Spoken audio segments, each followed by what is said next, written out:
হঠাৎই সঙ্গীতের দুনিয়াতে শোকের ছায়া নেমে এলো। মাত্র ২৭ বছর বয়সে প্রয়াত হলেন জনপ্রিয় গায়িকা রুকসানা বানো।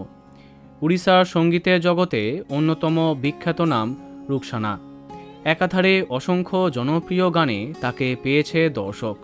কিন্তু একই হলো, একটি বেসরকারি হসপিটালে চিকিৎসা চলাকালীন মাত্র ২৭ বছর বয়সে স্ক্রাব টাইফাস নামক একটি রোগে মারা গেলেন তিনি। কিন্তু রুকসানার মৃত্যু নিয়ে রহস্য ক্রমাগত ঘনীভূত হচ্ছে। রুকসানার পরিবার তাকে বিষ খাওয়ানোর অভিযোগ করেছেন। রুকসানার মা এবং বোন শিল্পীর নাম প্রকাশ না করেই অভিযোগ করেছেন যে পশ্চিম উড়িষ্যার একজন প্রতিদ্বন্দ্বী গায়ক তার উপরে বিষ প্রয়োগ করেছেন। এর আগে নাকি রুকসানাকে তিনি হুমকিও দেন।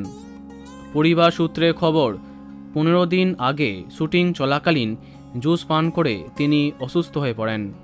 এরপর থেকে তার স্বাস্থ্যের ক্রমাগত অবনতি হতে আরম্ভ করে। রুকসানার মা সোশ্যাল মিডিয়াতে একটি ভিডিও পোস্ট করেছেন, যেখানে তার মেয়ের মৃত্যুর পিছনে ষড়যন্ত্রের দাবি করেছেন। পরিবারের পক্ষ থেকে এই ঘটনার নিরপেক্ষ তদন্তের দাবি করা হয়েছে। বন্ধুরা, ভিডিওটি এইটুকুই।